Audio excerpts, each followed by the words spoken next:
สบายดีสบายดีเด้อพ่อแม่พี่น้อง FC เบิร์ดสุขุสุคนเนาะมื้อนี้ก็หนาวโดฝนตกพี่น้องเนาะพายุเข้าเลยพี่น้องจนบ่มีวันอยู่ ตอนนี้ก็อยู่กระตุกน้อยอันนาเพิ่นพี่แหละกระตุกน้อยอยู่เที่ยงนาของเพิ่นส่วนของบ่อนเฮาอยู่ฮะเปียกเบิดพี่น้องเลยมันลุลงเนาะแล้วบังแพตังขาดเข่าเฮากับเปียกเบิดแถวแคมๆน่ะมีน้ำห่มน้ำพ้นมันสาดเขาส่งเสื้อกับเปียกจนเบิดหนาวตอนนี้เหลือแต่เสื้อคาคิงส่งคาคิงหนาวค่ะอะไรฝนตกตั้งแต่เมื่อคืนนี่เนาะตกแต่เมื่อคืนสิตอนนี้ก็ยังลิ้นตลอดเลยตอนนี้ก็ง่ายเพื่อนครัวมาหนึ่งอยู่ตารางเทียงแล้วดีแต่มีบ่อนให้อยู่น้อยหนึ่งเนาะเขายังทันเต็มเขาแล้วเต็มนี่บ่มีบ่อนอยู่ หนาวค่ะก็รีบหน่อยหนึ่งเข่าอยู่ตอนนี้ก็ได้ หนึ่งเข่าอยู่ยังไม่ทันได้เห็นกินที่ชิกินเดินกินของเกาหลีของสำเร็จรูปอยู่เนาะฝนก็ยังตกอยู่พี่น้องเข้าที่เกี่ยวไว้กะ 7-8 ไห้พี่เลยพี่น้องเทิงพูกู้น้ำกับบ่ทันเนาะเมื่อวานนี่ผลมันมาเร็วมากเลยเก็บน้ำกับบ่ทันเลยตอนนี้เครื่องคล้องอยู่นะฮันก็เปียกเบิดขนาดคุ้มขนาดได้ฮะแต่ว่ามันยังเปียกมันยังมีซึมลงอยู่เนาะเขากับเปียกไปลายเติบอยู่พี่น้องเขาทางในกับบ่เป็นยังค่อยแก้เอาทีหลังเนาะฝนก็คือสิบ่ตกมาลายมือดอกมั้งตอนนี้ทนหนาวไปก่อนเข้าเฮาแล้วถึงถูกอุตส่าห์พี่น้องฝ่าเอาเก็บเร่งมือขนาดเลยได้หายยังบ่ทันเนาะคือว่าแหละฝนบัดยามมันมาไผสิฮู้เนาะหามันบ่ได้ดอกของมันต้องมี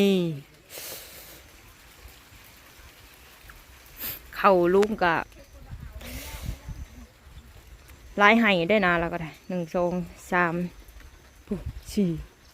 4 5พุ่นละนาแล้วก็ได้เปียกวันนี้ใส่เครื่องตัดเนาะนี่หลังจากที่เขาตัดหน้าเขาแล้วก็เพิ่นก็เอามาตัดหน้าเพิ่นกะเปียกหลายเติบหน้าเขาแห้งหลายกู้บ่ทันพี่น้องเอ้ยเบิ่งแน่นี่เบิดเข้าอ่ะยังบ่ได้สุกกินมื้อนี้กินของสำเร็จรูปพี่น้องมาหนาวๆสดร้อนๆโอ้ยหน้าซังปอกแล่แหละ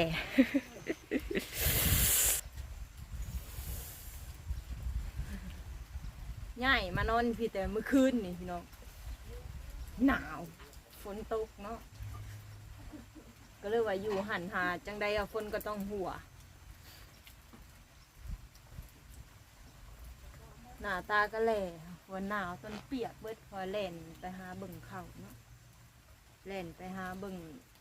น้ำบนมันข้างอะไรตามแพตังมันข้างเนาะก็ต้องคอยยุ่งออกศาสตร์ปกติพลมันมาทางนี้แบบนี้มันมาทางพี่เปียกเบิดทาง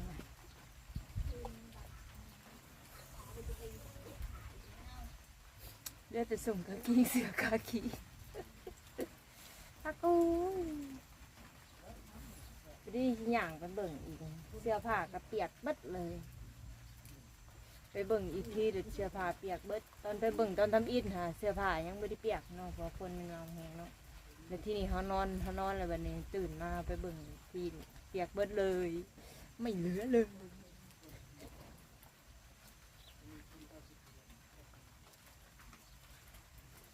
แห้งเติบได้มาก็ได้เบิ่งแน่นี่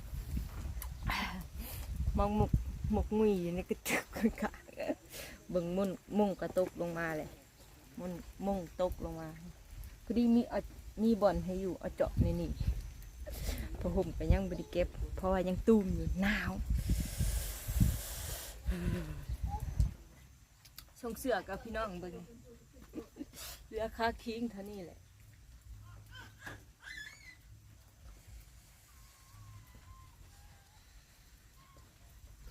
ทนหนาวปีกนิด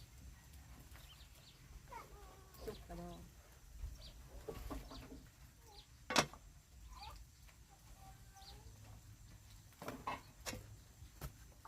จักหน่อยหนาวเลยมอง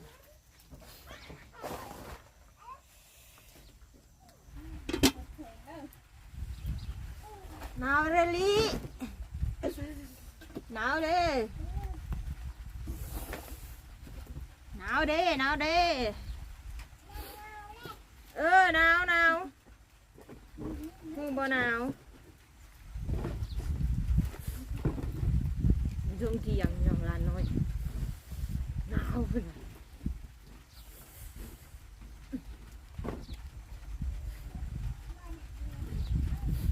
ปากหนีอยู่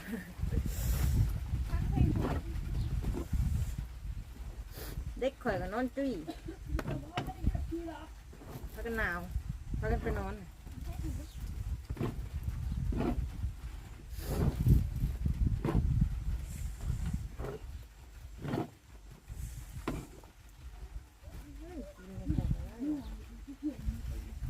มือตีนแหล่เลยนะคุณน้องมือฮีนไม่เข่ามาได้เลยมือฮีนทั้งสี่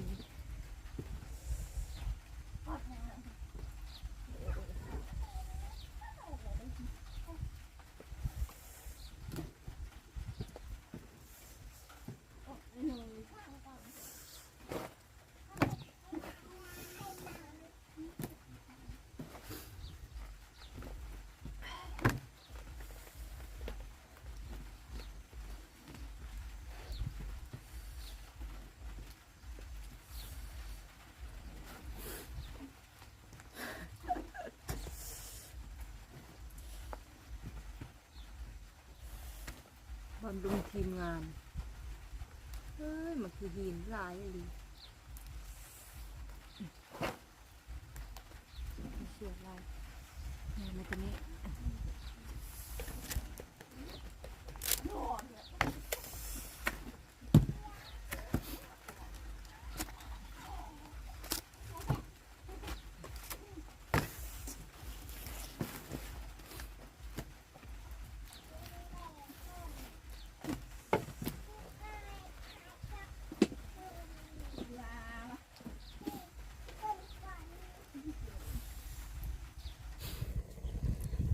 ตอนนี้อาหารเกาหลีเขากำลังเดือด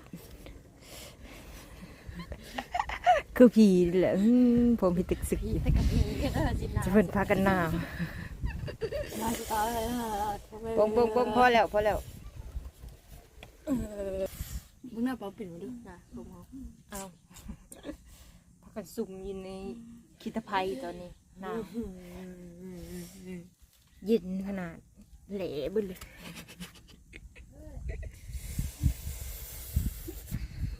ดีสิไปเบิ่งเขาแล้วพี่น้องเดี๋ยวกินเข่าซะก่อนนี่มีอุปาเด้อนี่อุปากับของกินกับกะหรี่นำมีอุปาที่ได้อะไรพี่น้องได้เมื่อวานเนาะกะหรี่หนีข้างหน้าเกาหลีกินเกาหลีเดี๋ยวขอกินเข่าก่อนพี่น้องเดี๋ยวจะไปเบิ่งเขาเนาะตอนนี้ฝนก็เสมืองหน่อยหนึ่งเนาะพี่น้องมึงแน่น้ำค่ะฝนตกเมื่อคืนฮะน้ำล้นนะพี่น้องเนาะผู้ไหลใส่เข่าละแต่ใครอยู่แบบเข่าแล้วมันสูงเย็นฝนชาตกแล้วน้ำจากไหลมาแต่ใส่นี่พี่น้องมาเบิ่งกระตูกหน่อยค่ะเสื้อผ้าก็มีแต่ดินพากันเจาะน้ำออกถึกเช้าน้ำบักหลายเจาะออกเปียกได้เปียกเบิดนี่แถวนี้นี่เปียก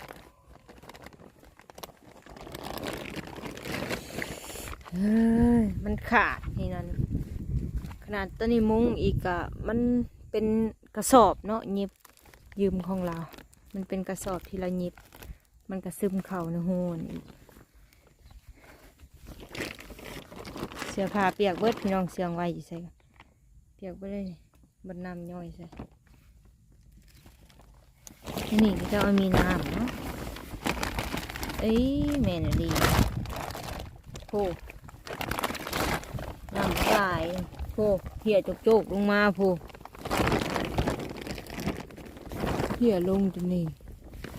น้ำนี่น้ำข้างเลย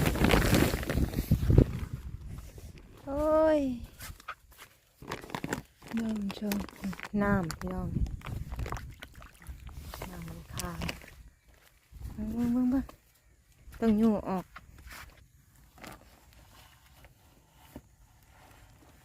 ใส่ลุไปเลย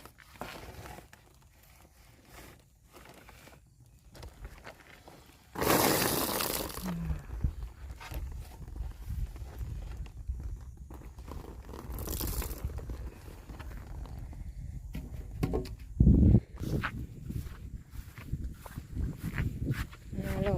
ยัง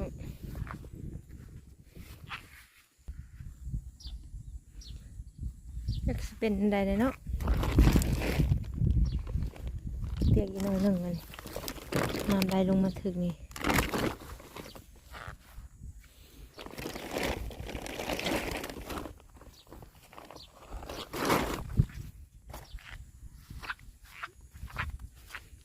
ยืมของเราเขามายืมของเรานี่แห้งนักพี่น้องแค่ตังเขาพอ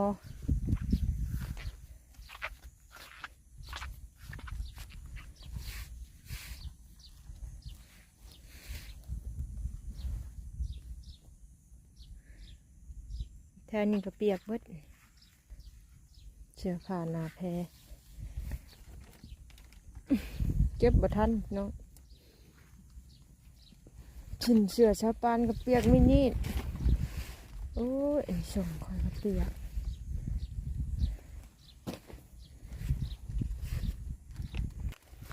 เปียกแถวลุ่มนี่เปียกเบิด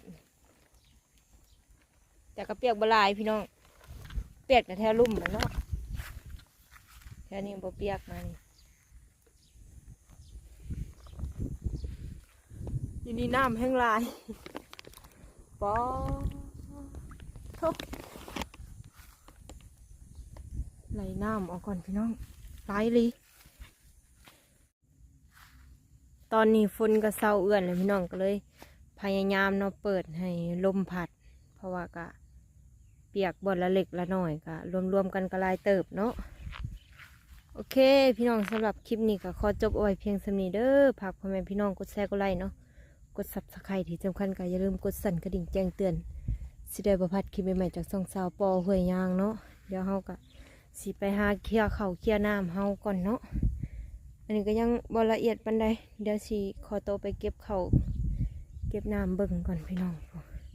เปียกไปแล้วเข้าคลองนี่ไป